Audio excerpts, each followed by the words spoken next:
Welcome to This Week in South Carolina. I'm Gavin Jackson. This week, we've seen a lot of discussions centered around teachers and vaccines. And to get more in depth on this, we talk with State Superintendent of Education Molly Spearman. Also, we take a look at the state's economy and just how well it's doing with Dr. Joey Von Nessen. Now, the latest from this week. So far, South Carolina has administered more than 440,000 doses of vaccine, with numbers increasing daily. Earlier this week, the healthcare giant Prisma Health announced it had administered its 100,000th vaccine and commemorated the event at one of its two massive vaccination sites, the one at Gamecock Park in Columbia, where 71-year-old Barry Gray received the ceremonious shot. Governor Henry McMaster was also on hand and called upon pharmacies and smaller providers to begin ramping up the rollout of the vaccine. So we want the pharmacies and those out in the more rural areas to do the same things that our hospitals are doing now.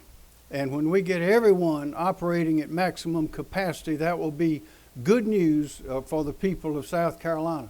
Later in the week, McMaster and DHEC announced that residents 65 and older would be moved into Phase 1A, and they could start scheduling vaccine appointments beginning Monday, February 8th. The decision not to move teachers into Phase 1A irked some senators and led to the introduction of a bill that would make some 72,000 teachers and staff eligible for the vaccine, something the governor doesn't want to do until the most vulnerable populations are taken care of. We don't want to put a single younger, healthy person in front of an older person who may die if they don't get that vaccine. That is the reason. The CDC said this week that teacher vaccinations aren't necessary to return to face-to-face instruction. But I also want to be clear that there is increasing data to suggest that schools can safely reopen, and that safe reopening does not suggest that teachers need to be vaccinated in order to reopen safely. And on Thursday, the Senate approved Dr. Edward Simmer as the next director of DHEC, the agency that has been overseeing the state's response to the pandemic. The sprawling agency has had 3 different directors and 2 interim directors since 2012. Now to discuss our state's economy is Dr. Joey Von Nessen. He's a research economist at the University of South Carolina's Darla Moore School of Business. Joey, welcome back. Great to see you. Thanks, Gavin. Great to see you. So I want to start off, Joey, kind of give us an overview. It's been a while since we talked. Give us an overview of where you see our state's economy right now here in February. Sure. Well, our economy is continuing to recover, both at the U.S. and the South Carolina levels. So when we look locally here, we're continuing to progress. The unemployment rate now at 4.6% in South Carolina. And it's that slow and steady recovery that we've been seeing all throughout the fall and into the winter. But the recovery has also been very dichotomous, meaning that if you look at all sectors in South Carolina except for leisure and hospitality, basically the service sector, we're doing very well and we're almost fully recovered. Employment levels now are within a percentage point of where they were this time last year. But if we look at leisure and hospitality, if we look at that service sector, it's still down about 17%. And in 2021, we're not going to see full recovery of leisure and hospitality until we get the vaccine distributed. And so that's really what we're looking towards as we move ahead. Recovery in South Carolina at this point really means recovery of leisure and hospitality, because most other sectors have recovered and are doing well. Mm-hmm. And when we talk about the unemployment situation, we have seen it tick up slightly. I think numbers in October were 4.2%. They started going up in November, 4.4. Now December was 4.6. Is that discouraging news? Do you see that as a longer-term trend, or how do you place those numbers when we look at our state unemployment rate? I see that more as a temporary trend, because we did see the number of COVID cases go up after Thanksgiving and after Christmas. We saw lower seasonal hiring patterns relative to what we're used to seeing in more normal economic times. So this is more of a seasonal shift and a result of the winter increases in the COVID cases, and it was largely concentrated again in the leisure and hospitality sector. That's the industry that's continuing to struggle, because most other sectors that don't rely on in-person interactions as much have adjusted and adapted and are continuing to do well. So I think this is more of a temporary situation that will improve as the vaccine continues to roll out. And Joey, do you see the same on the national level too? I mean, we saw things kind of get sluggish towards the end of the year too. December, I think, snapped a seven-month job creation streak. It was getting a little sluggish there, but we're going to see January numbers this Friday. What do you kind of deduce at the national level, and do we kind of mirror that when we're talking about issues with hospitality and service industry jobs? I think we do mirror that. What's happening in South Carolina is largely what's happening at the national level. Of course, at the national level, we're seeing in general, we're seeing more lockdowns, more targeted lockdowns in certain states than we are in South Carolina. So that makes a difference as well. It's all about businesses, their ability to open, and what their demand actually looks like. But I think as we look over the next several months, we're going to continue to see more of a flatlining, meaning that growth is going to be very sluggish as we see the cases continue to be relatively high in the aftermath of the holiday season. And that's why we hear all of the discussion about another stimulus package that will help to bridge the gap basically between where we are today and when we get to the point where the vaccine is more widely distributed and we can see a recovery of the leisure and hospitality sector that right now just hasn't happened. And we heard from Federal Reserve Chairman Jerome Powell last week talking about keeping interest rates low, but he also kind of had some concerns about long-term structural issues to the labor market.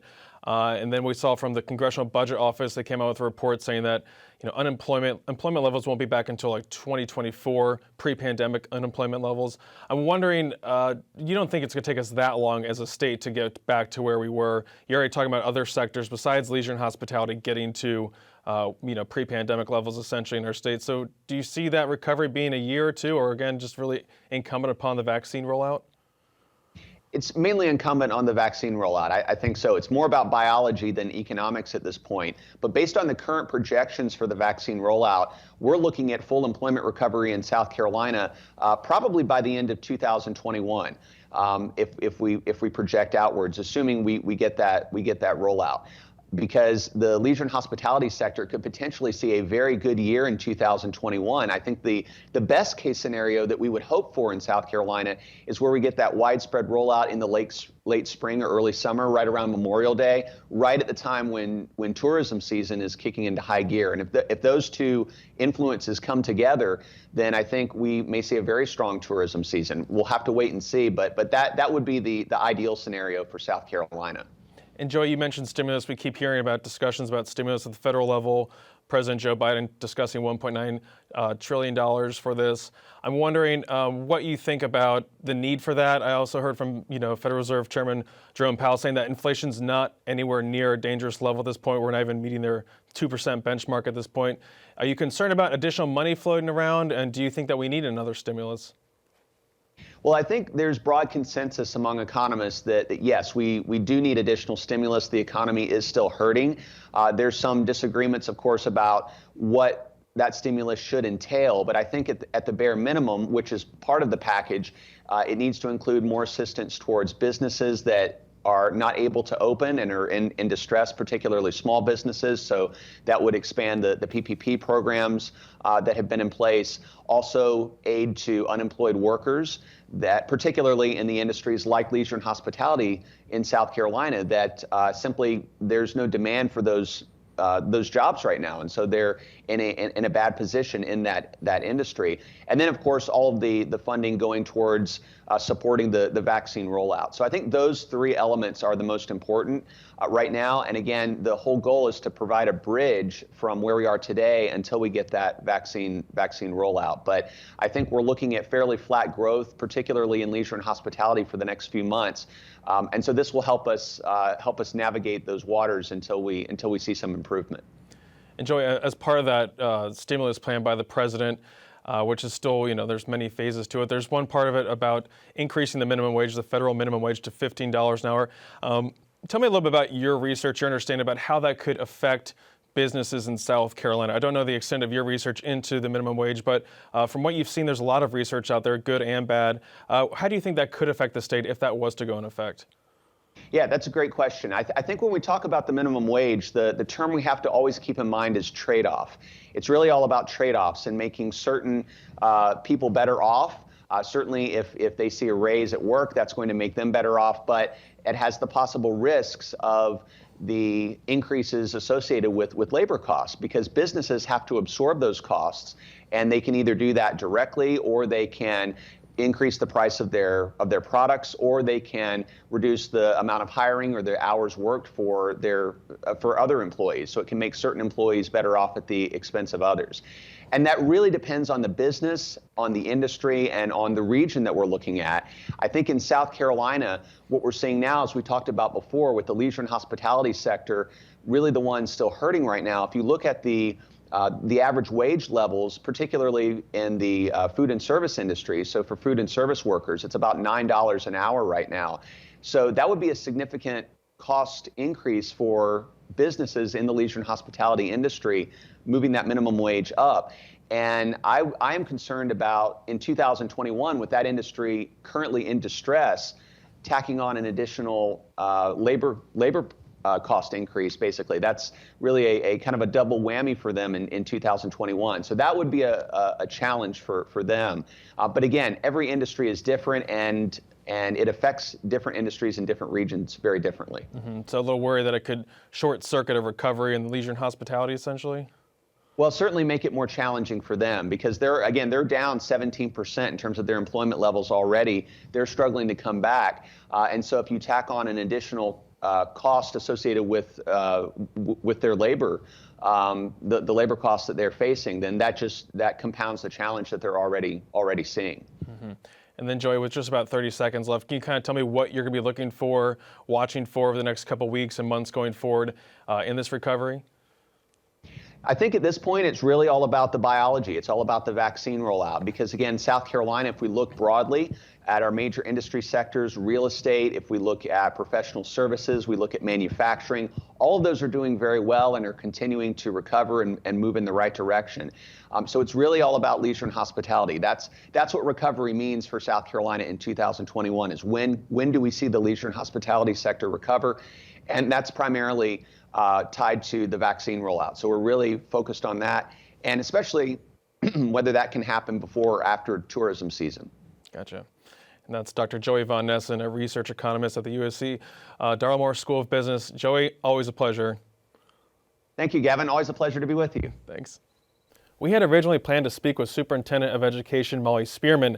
However, due to a scheduling conflict, she had to cancel our interview. But because of this week's important news around teachers and vaccines, we've compiled a segment of her recent remarks. But the point is this, is it not?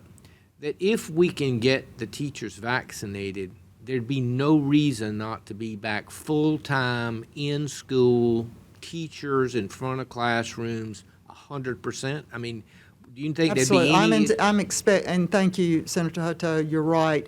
There are some folks, and I've been meeting this week with the few districts that are still only virtual, really pressing on them to get back. And I'm hearing that, well, we need the vaccine, that's the reason.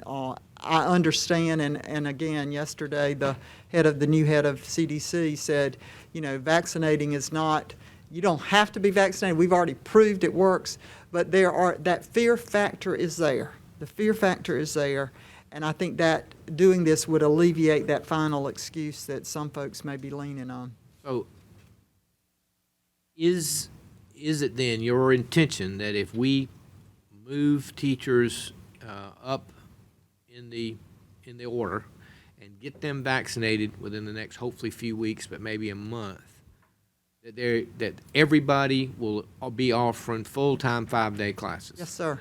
Okay. What percentage of schools are doing that now versus? About 51%. We have 1,263 schools, and 546 of them are back full 5 days a week right now. And some are hybrid, and 45% are hybrid, and we still have about 3% that are totally virtual. Totally virtual. Okay. All right. There is in the bill language that says shall identify certified teachers and school support staff. Is that word certified leaving anybody out? The support staff adds the right people. Okay. So The rest of the people. The rest of the people. So the rest of the people could be the administration, janitorial, people in the cafeterias. Yes, sir. School bus drivers. Yes. Okay. All right. And finally, I've heard in some states where vaccinations are being offered that some teachers have said they still don't want to go back till the kids are vaccinated. Have you heard that? Well, on national news. Yeah. Yes, I've heard that. But you don't anticipate, you think if we get the teachers vaccinated, that full day, 5 day a week, in-person classes will be nearly? I may need you, I'm going to follow up with the question, so what if I don't do it? Not me personally, but suppose there's a district. I think you all may need to look at giving us some kind of authority to administer, I hate to say the word penalty, but it may take that. Well, I'm wondering about that because it seems to me the only penalty that might work would be to say that if they aren't back after receiving the vaccine within whatever 7 days, they aren't back full-time 5 day, that you have the authority to withhold up to X $1,000 a day for the first whatever. And I mean, I don't know, it's got to be some penalty or either. Yes, we'll be happy to work with you on that, and I don't like saying that. I don't either. But now, again, on the other hand, I think we have to remember, too, that school districts working with their local DHEC folks have to make some hard decisions with infectious disease, whether it's the flu or COVID. If we get up to 20-30% of the staff and population that is infected, yes, they need to close. So whatever you write, you've got to remember that there still could come a time, hopefully that's not going to happen. Right, but if there were an outbreak, you'd have to have flexibility. Yes, sir. Okay. Yes, sir. One more question. So even though we're going to be back in class, there are some, I guess, immunosuppressed children and others that still need that virtual option. So is it my understanding that even though we're going to offer and have full class participation available during the rest of the pandemic, or at least through this school year, every district will still be having a virtual option Yes. for some of the children? Yes, sir. Okay.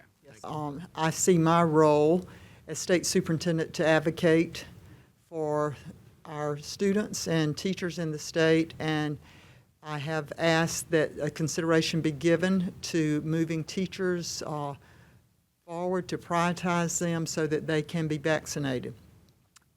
In order to get prepared for that, last week we surveyed the school districts in the state and had responses back for them on Wednesday. We wanted to find out, and DHEC actually, in a meeting with them, are the ones who asked us to get that information so we could have a better indication of just exactly what we're talking about. We surveyed and asked districts to let us know how many potential employees, school educators, support staff that they would have in order to be, that would need to be vaccinated. That number came in at a little over 122,000 people that would be eligible. We also asked them to survey those employees to see who indeed would take the vaccine if it were offered to them. That percentage ranged from 15% in some districts to as high as almost 90%. Average statewide was about 57%, which is a little over 71,000 employees who said, yes, I would take the vaccine. That could grow slightly. We hope it will. As some folks step back and watch and, don't make up their mind until they see someone that they respect step forward and take the vaccine. So we're excited about that and hope that that number would grow. Of our 79 districts, about half of them, 38, said, yes, we're set, ready to go. We've already been in contact with our hospitals. We know we have a plan. The others did not. But I will tell you, since Wednesday, and one of those actually included our largest district in the state, Greenville, who at the time did not have a plan. They had reached out to their provider and not been able to really come to an agreement. So they now have worked with Bon Secours, and they do have a plan in place to have their teachers vaccinated using the over 100 nurses that they have in their district to assist. Another district, Lexington 1, right here in the Midlands, is ready to go. They've worked with Lexington Medical. They have 50-some-odd school nurses. They're training those nurses.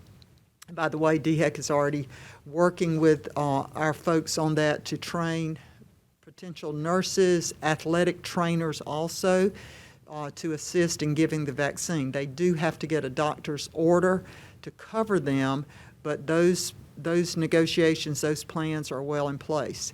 I am meeting at 11 o'clock today with all superintendents, and I anticipate that that number of who has a plan will have grown since last Wednesday. I know we went from 38 to 39. That's 10% of the state when you talk about Greenville. But I know of several other rural districts that I spoke with individually with their superintendents, so I know that they are reaching out to their hospital system. They didn't really understand that it was going to be their responsibility to reach out. We thought it might work the other way, but it's a collaboration. So we understand that the healthcare system has been so impacted by this and doing all they can. So we're encouraging those conversations. From the onset of COVID-19 pandemic, I have relied on the latest data and guidance from state, national, public health officials on when and how we open up our schools. Prior to the start of the school year, we convened a group of education experts to formulate guidance on how schools should operate in the face of the pandemic. The only data that we had at that time was available from other countries and from the spread of COVID-19 in local communities. Today, there's growing evidence from within our state and across the nation that schools are not the super spreaders they were once feared to be. This is largely in part to the hard work and dedication of local districts and individual schools to put the appropriate safety measures in place. The supporting studies have found schools to be safe when they are following key mitigation strategies and they are implemented consistently. Correct use of masks, social distancing to the extent possible, hand sanitizer, respiratory etiquette, cleaning and disinfection of buildings, and contact tracing. Those things that we've heard Dr. Bell say over and over again. She was right. In the summer, we didn't know how it was going to work. Now we do. And that is why today I am rescinding the initial guidance from our Accelerate Ed Task Force report published in June 2020 that bases school operations on community spread trends and data, given the abundance of reports showing how low COVID-19 risk of in-person operations. Rescinding the guidance that talked about the low, medium, high spread. We know now you can operate schools safely even under high spread in communities. A study conducted by the Medical University of South Carolina shows that there has not been a significant surge of COVID-19 in classrooms. Only 1% of students and staff in Charleston County schools tested positive for the virus after the return of in-person school. As for statewide impact, there have been 9,359 positive COVID cases reported in South Carolina K-12 students and staff since September 4th. This is about 2.9% of the state's 317,800 cases during the reporting period. Currently, 646 schools, over half of those in our state, are operating 5 days a week in communities with high rates of spread. Many have been made in this mode of operation since the very first day of school. While many students and families have chosen and are able to successfully navigate a virtual learning environment, so many other kids are struggling. They desperately need to return to school, to face-to-face instruction as quickly as possible. They rely on us for that personal connection, the controlled environment, safety and security that the classroom offers. For these students and families, we need to be face-to-face in a traditional model as soon as possible. Another reason, interim assessment data now has been submitted to the South Carolina Department of Education. Fall assessments that were given back in August, and then those assessments that were given in December, right before the children went home for winter break. Our children are experiencing more significant academic loss. This is most evident at lower grade levels where students are learning the fundamental skills of math and reading. School operational decisions making must rely on the needs of our students and the availability of staff. There may be times, and we're seeing that, where a classroom or a school or even a district has to go virtual due to the inability to staff the school for a short while. I understand that, and we will work closely with school districts with those decisions. Governor just quoted Rochelle Walensky, our new CDC director, who said yesterday schools need to be open, and vaccination is not a criteria for that. Now, I do support teachers being vaccinated. I think our schools are unique and probably as close to the healthcare industry on the impact that they have on our society, on families who need to work. To keep you updated throughout the week, check out the South Carolina Lead. It's a podcast that I host twice a week that gives you the latest on COVID-19 news, state politics, and more. You can find it on southcarolinapublicradio.org or wherever you find podcasts. For South Carolina ETV, I'm Gavin Jackson. Be well, South Carolina.